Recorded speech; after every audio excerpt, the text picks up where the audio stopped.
Welcome back to Ladies of Another View on Back. We are going to be joined today by Clay Clark. Yay. You know, a little bit of a delay, but he has a good reason. You know, when you're talking to General Flynn, you can get away with stuff like that, right? Right, yeah, no kidding. So welcome to the show, Clay. Hey, I appreciate you wonderful women, for allowing me to be here on your show. And hopefully I can share with everybody things they did not know that are practical and empowering. And I encourage everybody to grab a pen and a pad or a massive pencil, as I have in my studio, because I'm going to cite everything I say. And if I say anything on today's interview that conflicts with the Word of God, known as the Bible, please rebuke me and pray for me. You're with the Reawaken Tour. So tell us just quickly a little bit about your background. Well, you have kind of three parts to my background. Okay, so I grew up as this stuttering kid that got made fun of a lot because I couldn't talk, stuttered. Yeah, and I kind of looked at life maybe in the way that you might look at this holder of pens. I wasn't in the holder of pens. I was outside of it, looking at life, kind of going, why are humans mean to each other? Why is it that the pretty girl gets to be the homecoming queen? Why does the handsome guy who can throw a football, why is he the homecoming king? And I kind of went through life through about age 12 or 13.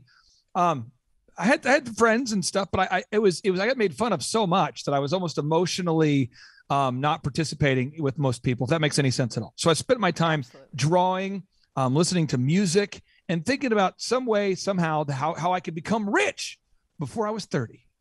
And then about the age of 12, 13, I started to learn how to talk, to speak well. And I started just obsessively entertaining the idea of how can I become rich before the age of 30. Now, this is all pre-Christ stuff, okay? This is all pre-Christ. And so I went to Assembly of God Church. But I didn't really believe it. And I would go to church, but I wanted to become rich. And so I built America's largest DJ entertainment company out of my parents' basement. So when I was, 16, 17, 18, 19, 20, I was 20 years old. I was the entrepreneur of the year for the city of Tulsa. When I was 26, I'd already traveled all around the world, won all these awards, had a big house, had kind of could go eat at whatever restaurant I wanted. And here was the math on it. The company was called DJconnection.com.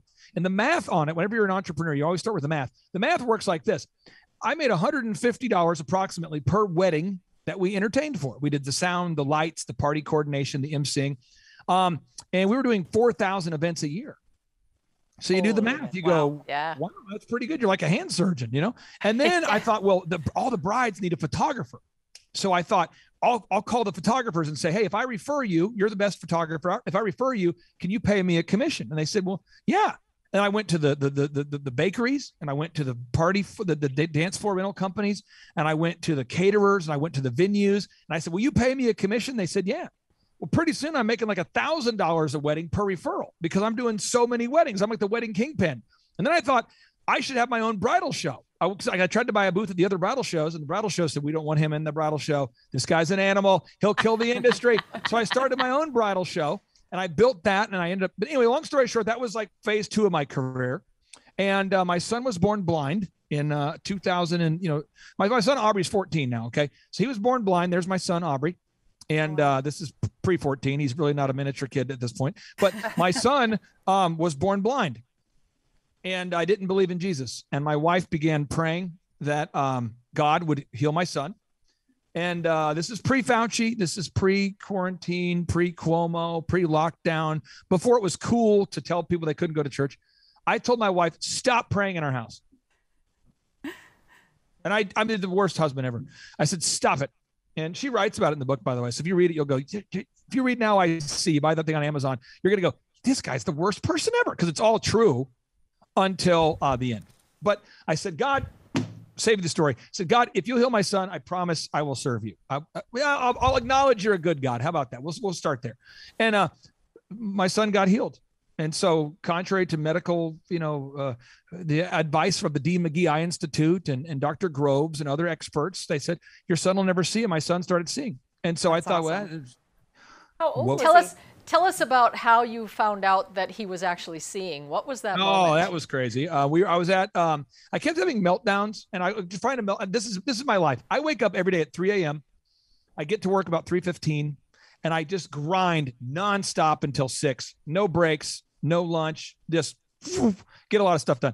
And so I grind, and now I'm a business consultant, by the way, phase 3, I'm a business consultant. So basically I have 160 clients that do billions of dollars a year of business, and they pay me $1,700 a month plus a small percentage of their growth to help them grow. And I do that very well. And so people pay me to do that. And if you go to thrivetimeshow.com, you can see I document every one of my clients. Every time we make a millionaire, I document it. I've made so many millionaires that it's kind of contagious. So that's what I do. So my son, he's not seeing, and I don't do breakdowns. My nickname is Claytron. I don't do breakdowns. So I go to my car, and then I drive to Atwood's, where you can buy wood and guns, and then I park my car, and then I have a breakdown, like total like waterworks. So my move was no breakdown, drive to Atwood's, breakdown. So I started having breakdowns, like if the printer wouldn't print, or before I'd be like, come on, where's the IT guy? That's how I am, by the way, in the office. If you ever shadow me or see me, it's a little, I need work. But I'd always like, come on, the demon of the printer. We got to fix it. Everything's urgent in my life, So I'm like, Devin, can you fix the printer? But this is before Devin. I had a different guy on my office team. I'm like, Jason, please fix the printer. Well, anyway, I noticed the printer wouldn't print, and I remember like it was yesterday. I'm going, well, print, because I'm like so emotional. I'm just on the verge of like a meltdown. So I go into my corner office. I shut my door. Eric Cooper follows me, and I am weeping at this point. I can't even get a coherent sentence together because I've been holding it back, and I don't know Christ at that point, And so I said, Eric said to me, you need to go on a vacation. Just take your wife somewhere, bro. Like just do something, go. So I went to Destin, Florida, and I went to Sam's Club first. I stopped at Sam's Club, and at Sam's Club, they have a book. There was a book called God in My Corner by George Foreman, where George Foreman shares the testimony. I didn't know this. George Foreman, the champion fighter, boxer guy, he was not a Christian, and he had a family member who went into a coma, and they were stuck in the coma, and they thought the family member would never live. And he said, if you will heal my family member, I will stop boxing and become a pastor. And so he gets a call this is before cell phones. They call him in the locker room. They said, George, your family member's out of a coma. He goes, what? And he said, like, the strength was zapped out of his body. And he said he goes up there to fight like an idiot. And he said, literally, he couldn't have any strength. It was like he had mono or something. He had no ability to fight back. And it was a really bad situation. And so he retired and became a pastor. So kind of my faith was built there. So I'm like, Jesus, if you're real, heal my son. That's what I did. And I'm sitting there on my in Destin, Florida, and I take notes. I abuse books when I read them. I take copious amounts of notes here. And by the way, I'm going to bring on a special guest in just a minute who can verify what I'm saying is true. Okay. So I take notes, and I'm taking notes in the book called Straight from the Gut by Jack Welch, the CEO who grew GE by 4,000%. Okay. And I'm taking notes, and my son grabs the highlighter and looks at me. And we've never made eye contact because you're blind. Your eyes are up in your head. They're always rolling around. I mean, I have some friends who are blind. I'm just telling you, it's a little bit awkward because you don't know where to look or how to do it. And he looks at me and he smiles, and I'm like, Aubrey, are you seeing? And he smiles, and I'm like, Vanessa, Aubrey can see. I run out to the beach again. See, and she's like, I told you he would see. I told you we serve a good. And I'm just like, it was crazy. So that I called Dr. Groves. I said, Dr. Groves, my son can see. He's like, Clay, your son can't see. Your baby's not seeing. He always says your baby's not seeing. And so I'm like, I will drive to Tulsa right now from Florida and show you. So we drove to Tulsa from Florida nonstop. We get there, and he goes, your son is actually seeing. I promise I didn't misdiagnose him. He couldn't. I don't understand it. So we took him to the Dean McGee Eye Institute. The Dean McGee Eye Institute proved he can see. There he is. So that's how my son. So that's when I became a Christian. 2007. Wow. So how old was your son at that time? He was like right underneath 1 year old. When you come in, take him into all the tests, and they put the little lights up to your eyes, and they're supposed to like twitch or blink or follow the thing. They're just basic tests and nothing. So. Wow, interesting. Wow. Now, did you wind up doing a little crying at that moment too? I bet. I did. Well, my next thing, I'm so action oriented. I'm like a puma in the game of life. I'm like, if you're used to like if the world is a bulldog, going to work, gonna go to church. I'm like, gotta go. I'm like a puma. And so I called George Foreman. I said, George, and his son answered George. All of his sons are named George, by the way. Right. George.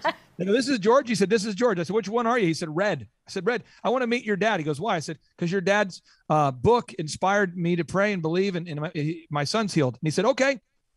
So I went to George Foreman's church. George held my son. He was super appreciative. I had Thanksgiving with Roscoe, George Foreman's trainer. And that's how I met George Foreman. I'm just a guy who, like, I'll read the book, but then I'll call the author. That's what I do. I'm a very action-oriented individual who's probably missing my amygdala and that spirit of fear that keeps people from calling multi-millionaire celebrity people. That is awesome. It sounds like you got it going on. You know what you're doing. You got a plan. You have a vision, and it's working out for you. Right. In under 1 minute. Oh, go ahead. Back to you. I'm sorry. I didn't mean to cut you off. No, well, I just wondered, in under 1 minute, can you tell us if you went to college, and if you did, why, and if you didn't, why? Yeah, I was trying to drop out of high school, and my dad told me that, son, don't drop out of high school. And I said, Dad, I'm making more money than all the teachers. What's the point of going to high school? And he says, I don't exactly know, but you need to graduate and go to college. So I talked to the guidance counselor. He said, Clay, if you will knock out all your classes, you can go to college before everybody else. So I knocked out all my classes my sophomore year. I was basically done with high school my sophomore year. And so I started going to college. Went to college, and everyone at college was getting pregnant, getting into drugs, getting stupid. No one was learning anything. And so I went to St. Cloud State, wasn't impressed, transferred to Oral Roberts University. I got kicked out of Oral Roberts University. And then I went to Oklahoma State University, and I kept dropping out, and I kept discovering that I don't need a degree. What I need is skills to pay the bills.